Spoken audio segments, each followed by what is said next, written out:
Hello, everybody. This is Johnny Gathers. Welcome to another JG Mental Health Fridays. Hope you are having a great day so far. And if you just got your day started, I hope you have a great day. I'm going to start it off with a statement. False evidence appearing real.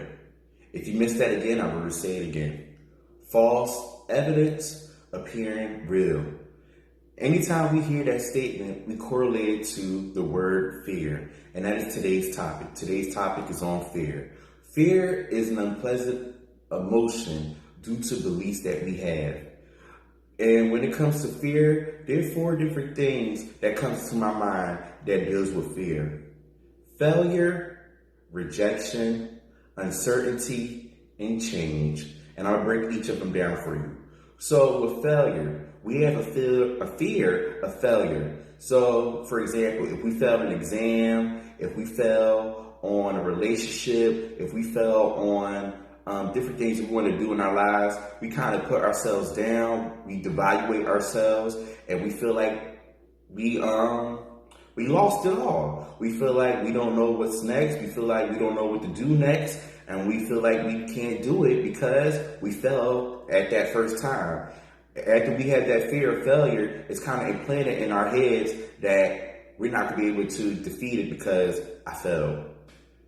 The second one was rejection.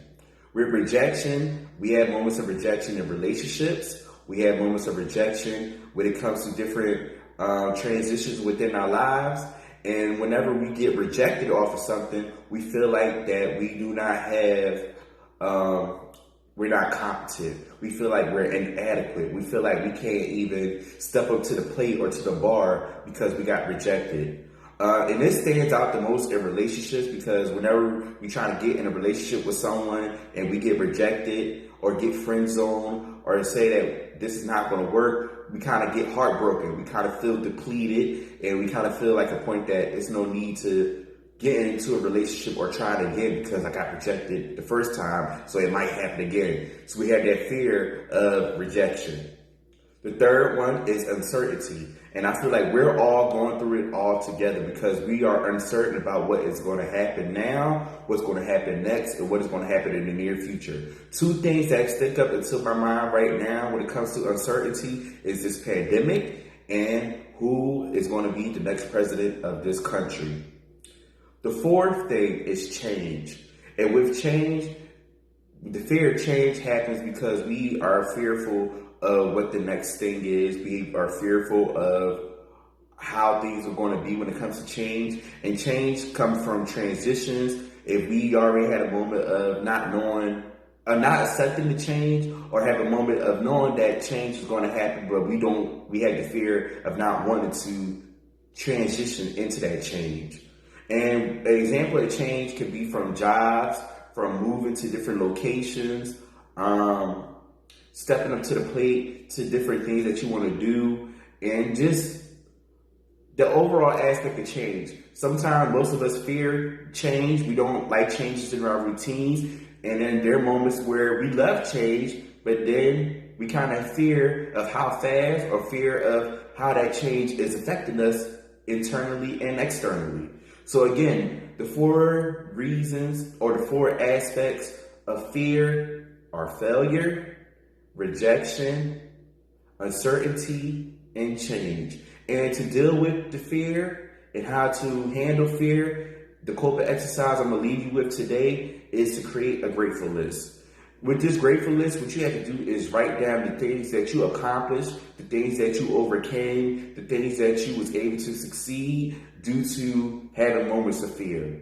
Once you look at that list, you can see that even though you had fear in your heart, you did not let that fear get into your life. And I'm going to say that again. Even though you had fear in your heart, you did not let that fear get into your life.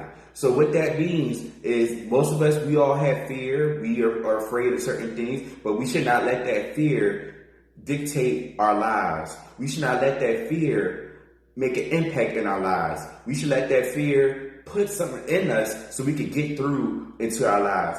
That fear should be able to push us out.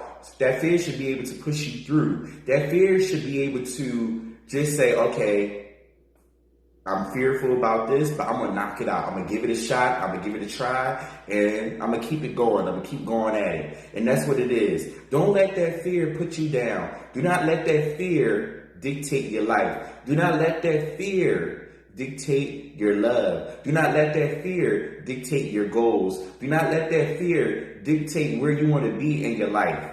Let that be a stepping stone. Let that be an obstacle that you could cross over. Let that be a time to say, yep, I'm fearful, but I'm not going to let you take a hold of me.